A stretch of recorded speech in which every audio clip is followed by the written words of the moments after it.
On her wedding day, a humiliated bride made a decision that would go viral, walking away from her groom and choosing her dignity over a lifetime of regret.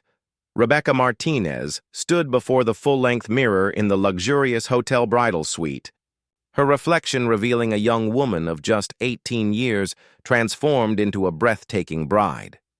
Her white gown cascaded around her like flowing water, embellished with delicate lace that had once adorned her grandmother's wedding dress.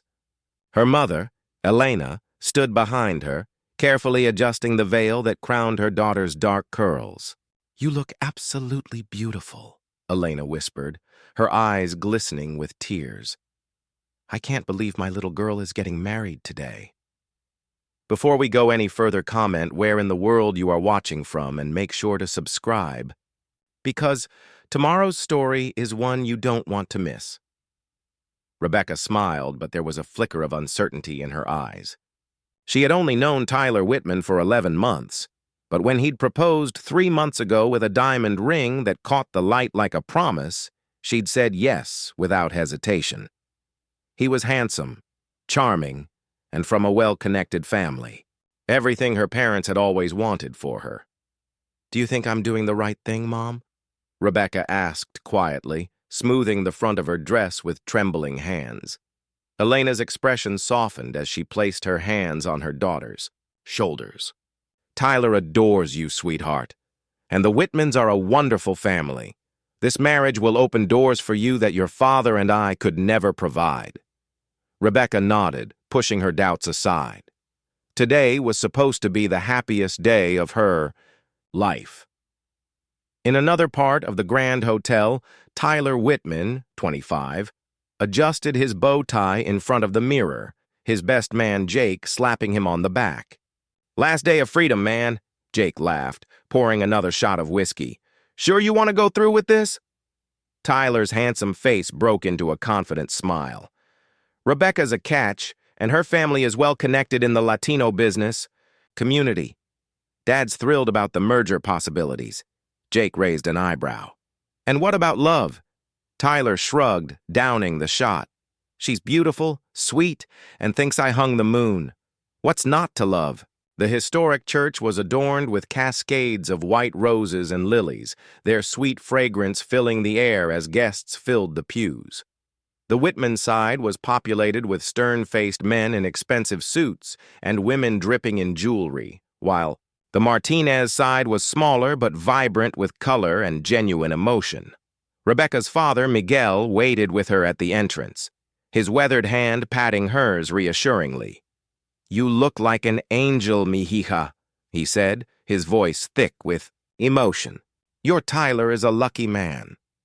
Rebecca squeezed her father's hand, a knot forming in her stomach. The wedding march began, and all eyes turned to her as she glided down the aisle, a vision in white. Tyler stood at the altar, tall and handsome in his tuxedo, but she couldn't help noticing how his eyes seemed to assess her like a prized acquisition, rather than with adoration. The ceremony proceeded flawlessly, with heartfelt vows that Tyler delivered with practiced charm. When the minister pronounced them husband and wife, Tyler's kiss was perfect, just passionate enough for romance, but restrained enough for propriety. The audience applauded as they walked back down the aisle as Mr. and Mrs. Whitman. "You did wonderfully," Tyler whispered in her ear, his hand gripping her waist a little too tightly. "My mother is pleased." Rebecca smiled politely, wondering why his approval of his mother's happiness mattered more than her own. The ballroom of the Grand Plaza Hotel had been transformed into a fairy tale setting, with crystal chandeliers casting a golden glow over the white-clothed tables. A 5-tier wedding cake stood proudly at the center, a masterpiece of white fondant and sugar flowers that had cost more than Rebecca's father's monthly salary. As the evening progressed, Rebecca noticed Tyler drinking more heavily, his charming veneer slipping whenever his parents weren't watching. She caught him whispering something to a bridesmaid that made the young woman blush and pull away uncomfortably. "Is everything okay?" Rebecca asked when she finally managed to have a moment alone with her new husband. Tyler's smile didn't reach. His eyes. "Of course, darling. Just enjoying our special day." He kissed her forehead and excused himself to join his college friends at the bar. Elena found Rebecca standing alone, concern etched on her face. "What's wrong, mija?" "Nothing," Rebecca lied, forcing a smile. "Just a little overwhelmed." Elena squeezed her daughter's hand. "Marriage takes work, Rebecca. The Whitmans are different from us. More reserved. You'll adjust." Rebecca nodded, watching as Tyler threw his head back in laughter at something one of his friends said, not once looking her way. The time for the cake cutting arrived, and the DJ announced the tradition with flourish. Tyler rejoined Rebecca, his movement slightly unsteady, his breath smelling of expensive scotch. "Smile," he commanded through gritted teeth as the photographer positioned them behind the elaborate cake. "My parents' friends are watching," Rebecca complied, the smile on her face feeling more like a mask with each passing moment. They posed with the knife, making the ceremonial first cut together as cameras flashed around them. It happened so quickly that Rebecca barely had time to process it.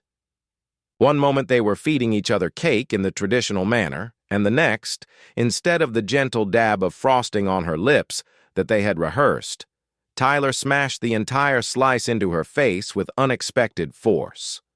Gasps echoed throughout. The ballroom as frosting and cake crumbs covered Rebecca's carefully made-up face and began dripping onto her grandmother's lace. Tyler's friends hooted with laughter while both sets of parents looked on in horror. "Just a bit of fun," Tyler announced to the stunned crowd, but the smirk on his face and the coldness in his eyes told Rebecca everything she needed to know about the man she had just promised her life to.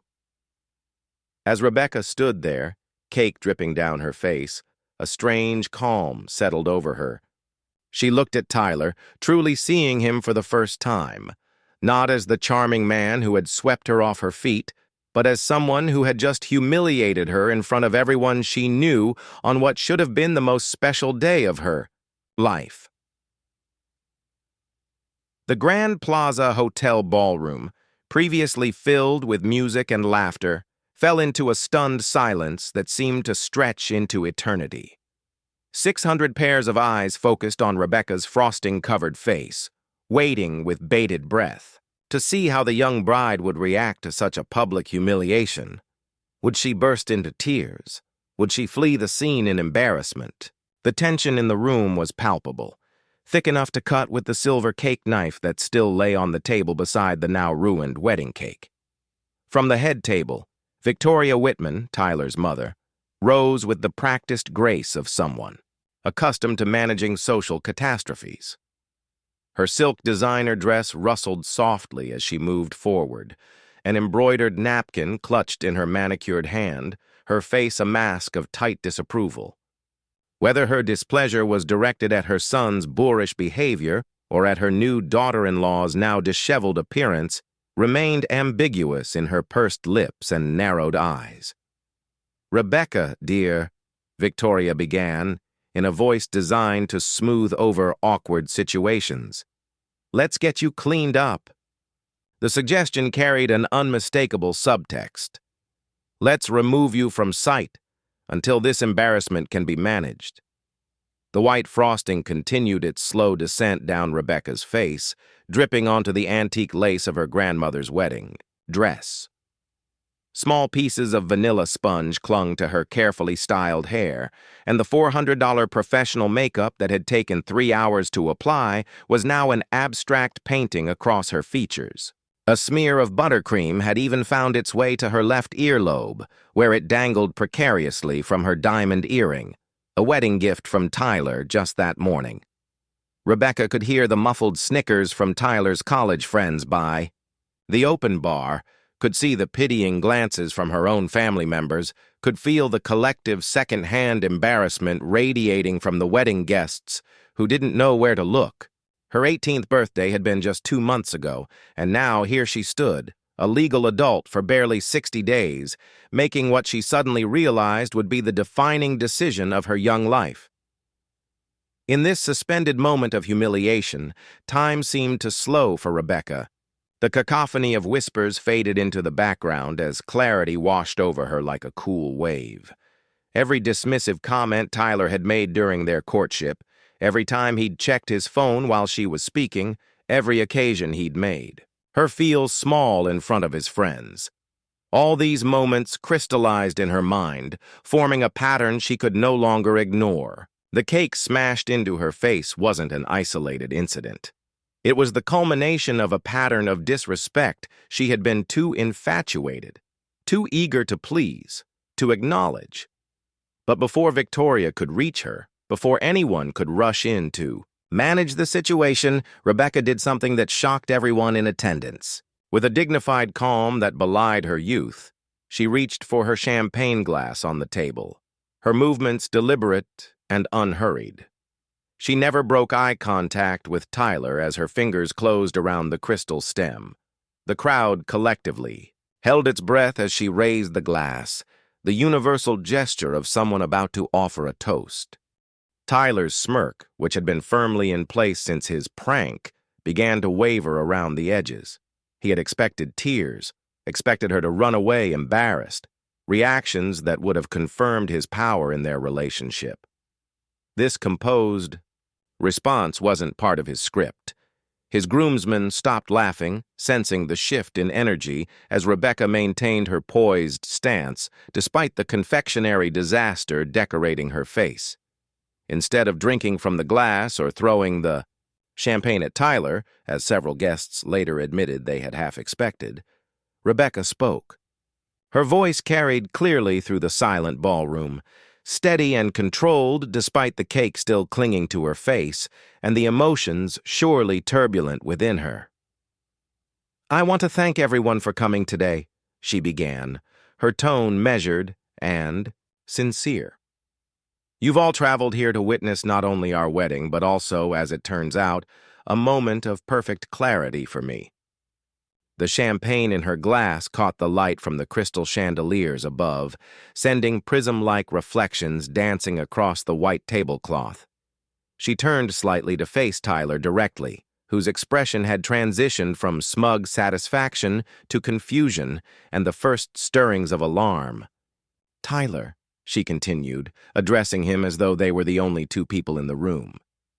"In just one gesture, you've shown me exactly who you are.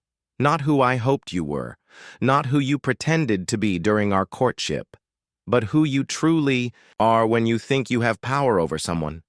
She paused, allowing her words to settle in the silent room. "And I've decided that's not someone I want to spend my life with.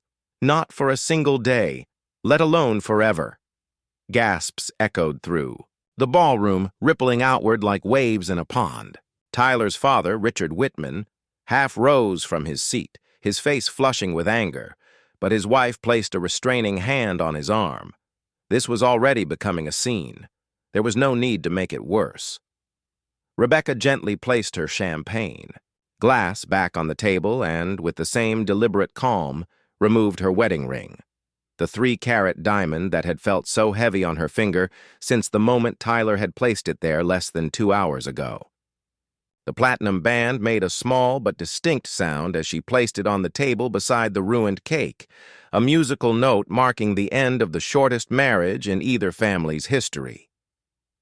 "I made vows today," Rebecca continued, addressing the stunned guests, her voice gaining strength with each word. "I promise to love and honor my husband, but I've realized that I cannot honor myself if I remain with someone who would choose to humiliate me on what should be the happiest day of our lives together." The makeup artist, who had spent hours perfecting Rebecca's look that morning, pressed her hands to her mouth, tears welling in her eyes at the young bride's dignity in the face of such cruelty. Rebecca's maid of honor, Sophia, had already started, moving toward her friend, ready to offer support, but stopped when she saw that Rebecca seemed to be drawing strength from finally speaking her truth. "I know this is unconventional," Rebecca acknowledged, gesturing to the surreal scene. Herself, covered in cake, addressing hundreds of wedding guests, her brand-new marriage ending before the first dance. "But I cannot and will not begin a lifetime based on disrespect and public humiliation. I deserve better than that. We all do. Her eyes swept the crowd, lingering particularly on younger girls and women present. No relationship is worth your dignity. No love is authentic if it requires your submission to disrespect. Tyler, finally realizing the magnitude of what was happening, stepped forward. Becca, come on, it was just a joke, he said, his voice carrying that familiar note of dismissal she had come to know so well. Everyone does the cake thing at weddings. You're overreacting. He reached for her arm, but she stepped back, out of his reach. That's the last time you'll dismiss my feelings, Tyler, she said quietly, but firmly enough that her voice still carried in the silent room. And no, not everyone does the cake thing like that. A playful dab of frosting between people who respect each other is worlds apart from what you just did. From the back of the room, someone started a slow clap. Tyler's second cousin, Emma, who had confided in Rebecca the previous night at the rehearsal dinner about leaving her own emotionally abusive relationship 6 months earlier. The sound hung in the air, solitary at first, almost awkward in its loneliness. For a moment, no one moved. The hotel staff stood frozen with their serving trays. The band remained motionless on the stage, instruments silent. Rebecca's father, Miguel, was the first to break the tableau. He rose from his seat, his weathered face a complex mixture of sorrow and unmistakable pride. He removed his suit jacket as he approached his daughter, gently placing it around her shoulders in a gesture that spoke of protection and acceptance. Vámonos, mi hija, he said quietly, the Spanish words flowing naturally in this emotional moment. You have shown more courage today than many show in a lifetime. As Rebecca turned to walk toward the exit with her head held high, something unexpected happened. From the Whitman side of the room, an elderly woman rose shakily to her feet, Tyler's grandmother, Beatrice, who had survived her own difficult marriage in an era when women had far fewer choices. Her arthritis-gnarled hands came together in deliberate applause, her chin lifted in silent solidarity. One by one, others joined in.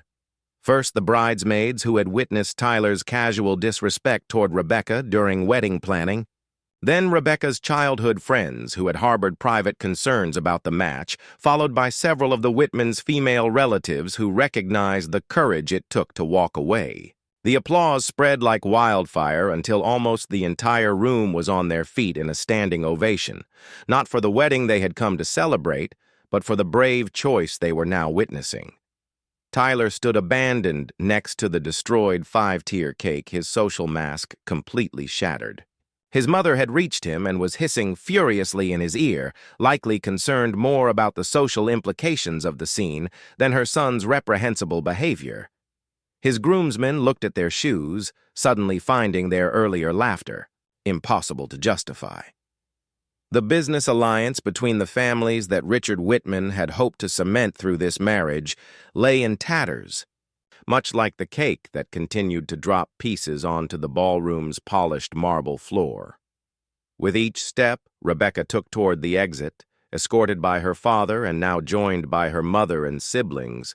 She felt a weight lifting.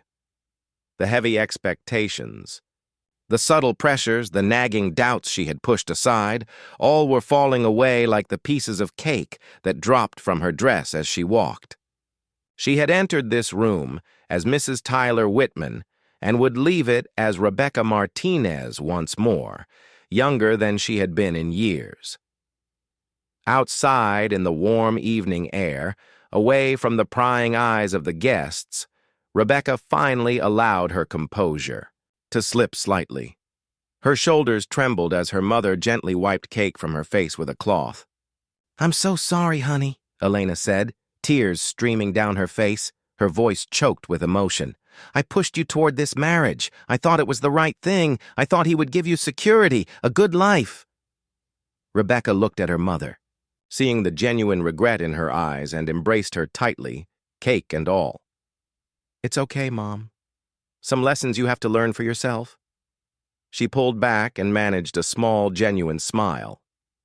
And better to learn this one now than 10 years. And 2 kids later, right? Her brother Miguel Jr. had brought the car around, and as the Martinez family prepared to leave the venue of what was supposed to be a joyous celebration, Rebecca paused to look up at the stars just beginning to appear in the darkening sky. The first evening star winked at her, bright and clear. "Besides," she said softly, more to herself than to her concerned family, "I think the best part of my life is just beginning." 6 months later, Rebecca sat in a university coffee shop, textbooks spread before her as she studied for her psychology midterm. The settlement from the Whitmans, eager to avoid a scandal, had paid for her tuition and then some. A notification pinged on her phone. Another comment on the blog she had started about recognizing red flags in relationships. What had begun as personal therapy had blossomed into an online community supporting thousands of young women. As she sipped her coffee, Rebecca reflected on that fateful day. The cake incident, painful as it had ultimately been a gift, a clear sign that she couldn't ignore. Sometimes the most important journeys in life begin with a single moment of courage and the willingness to walk away from what hurts you, even when everyone is watching. Sometimes the most shocking move is simply choosing yourself.